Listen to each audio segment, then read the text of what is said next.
Hey guys, welcome to the 15th episode of the I Am a Show Off pod.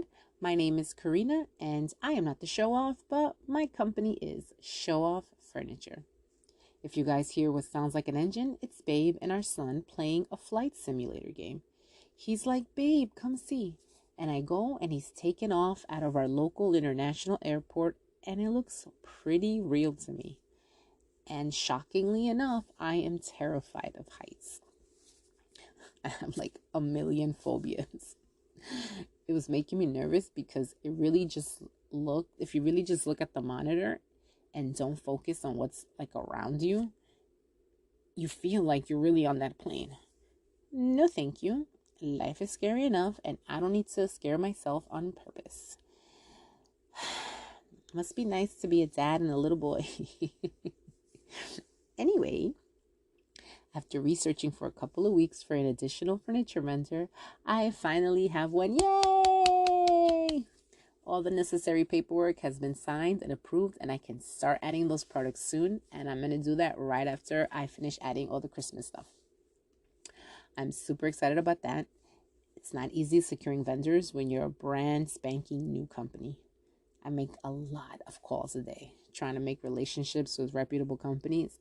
And sometimes they are super polite as they tell me they only work with companies that make no less than 7 figures. And I'm not there yet. Other times they won't return my calls, my emails, or my DMs. I've had some ask, "Are you crazy? Starting a furniture business alone and in this financial climate?" And I'm like, yes and yes. Or you have vendors that will only allow access to their bottom tier of items at first. There are a lot of hurdles, and I'm going to keep jumping them because, well, the reality is I have to. Hurdles are part of any business, new or established. And when you're new, it's even more hurdles, and sometimes they're a little bit higher. At first, when I started working with suppliers, I would get nervous about the paperwork. Every supplier is different, so they'll have different rules that need to be followed and different requirements that need to be met. But now I have all the legalities ready, and I can get through the paperwork very quickly. I'm learning the legalities on the fly. Really. I worked at a place where they called it baptism by fire. No training or direction. Just go and figure it out in a timely manner and make sure it's completed right. I was told multiple times, "Go, make a friend, and figure it out." I hated that. But you know what? That prepared me for now. Because even if I don't know something, I'm going to say I know it and figure it out quickly too. Any fear of failure has to be checked at the door every single morning. I'll give you an example. So when I started signing with my very first vendor, I was on the phone with the VP as he's having all the legal docs emailed to me, and we're conversating about, well, okay, we were gossiping really. He's a good gossiper. And he's asking me questions about my plans for the future of Shaw Furniture. And as I'm talking to him, I'm opening up the attachments that have the paperwork. And I'm thinking, okay, I have this, I have that, no problem. And then all of a sudden, I see an application where it asks for a resale certificate. And I'm like, oh my God, I totally forgot to get that. Holy crap. As this VP is like, "Karina, please get the paperwork back to me quickly." And I'm like, no problem. I'm going to start printing now and reading everything, and I'll scan everything back to you. Okay. So if you don't know what a resale certificate is, that's a document that not all states require, but Florida does. And it basically says that the state has approved your company to resell a product that you bought from a wholesaler or a supplier. Without that document, no one can do business with you, at least not in Florida. And I knew about the document because I would always have to provide that to my vendors in the corporate world. And then I would have to go to legal or to accounts payable or whoever would usually have the document stored and ready to go. But for some reason, it totally slipped my mind when it came to Shaw Furniture. So I'm on the phone and saying, yes, of course, I'll get everything back to you before end of business day today. As I'm Googling what is the fastest way to obtain a resale certificate in the state of Florida. I hang up with the VP and I start filling out the application online for the certificate because I already had my EIN, which is my employer ID number. And for those that don't know, that basically is your business social security number. And you need that for the resale certificate. So I had that piece of it. But I was sweating because I didn't know how long it was going to take to get my certificate, the resale certificate. So after I filled everything out, it says that I will receive my certificate in 7 to 10 business days.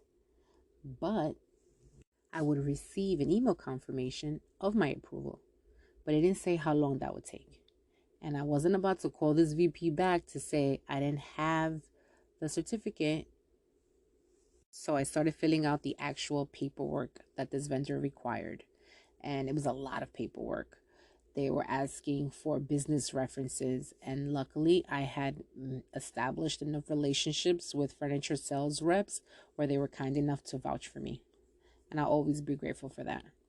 So I get through the paperwork an hour and a half later, and I get an email. As soon as I'm finished with the paperwork, I get an email from the state of Florida confirming my approval and providing my resale certificate number along with the temporary certificate. I sent everything to that supplier and I was approved that same day. But if I would have told him that I had forgotten to obtain a certificate, he never would have done business with me. So in that particular situation, I faked it until I made it. When I don't know something, I'm not afraid to tell a big company. I just don't know. In a company, you have so many different departments that handle an endless amount of pieces of the business. And no way in the world can I pretend to know what they all did or what they all do. So I'm honest. I had a supplier whose requirement was for my website, showoffurniture.com, to have a certain requirement before we could do business. The verbiage they needed me to add when I started to add it, it would change the format of my website because the margins would start to recalibrate and everything in the page would shift. I was super frustrated and I started researching online how to make this particular change and nothing was coming up. So first, I decided to back up the site. I told you guys in the beginning of this pod series that after crashing and breaking the website 5 times, Babe and I finally realized, or should I say Babe by himself, finally realized that we could back the site up before any changes were made. Just in case the site crashed or broke, we could always revert back to the last backup and restore everything. So once the site was backed up, I went in head first and I started playing with the margins and doing all kinds of crazy things to see what worked and what didn't work. My supplier had asked me if I had an IT specialist that would be doing this for me. And I told him no, it's just me. And he's like, so you're running the company and you're doing IT? I'm like, yeah.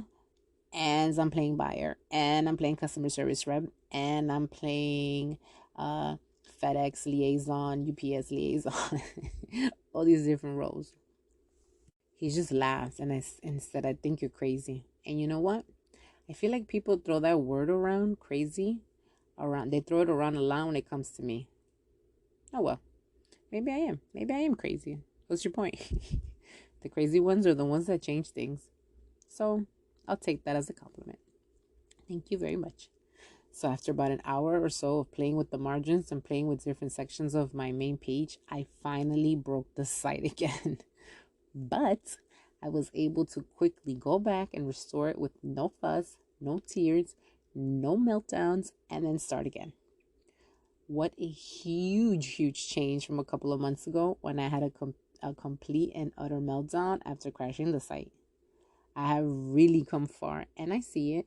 I appreciate it and I'm grateful for it.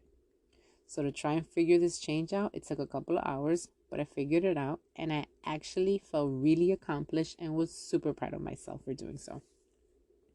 It sounds really corny, but it's so true when people say that growth happens when you step outside of your comfort zone.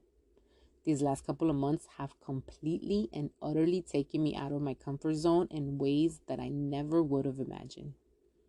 I was listening to a Busta Rhymes interview a few days ago that Van Jones did, and Busta was talking about his career in the beginning when he was with Leaders of a New School. I think I just dated myself. I'm an old hip hop head. He said Chris Lighty, who passed away a few years ago, told him, "You eat what you kill.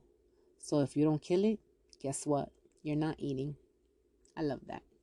Every morning since I've heard that, I ask myself, are we eating today? And hell yes, we are. Because no matter what, Show Off Furniture is here to stay. I'm not sure about the future of this podcast, but the company isn't going anywhere. You know what? Never mind. Neither is this podcast. I like doing this too. So I'm not about to let fear or the lack of knowledge about something stop me. I will just keep going and asking questions so I can keep learning and sharing with you guys. And I hope it's helpful. That's it for today. Thanks for listening, guys. I realize time is a precious commodity, and I appreciate you spending some on me. If you like what you heard so far, please subscribe, tell your friends and family, and share. Also, don't forget the website, showofffurniture.com. Show off and then furniture, 3 F's. It's a place where your personality meets your home. I'm also on social media all over the place. The handle is Show Off Furniture, just like the website. Everywhere except for Twitter with Show Off Fern. Show Off, Furn, still 3 F's. Until next time, guys, may we all have peace of mind and be at peace in our hearts. Bye.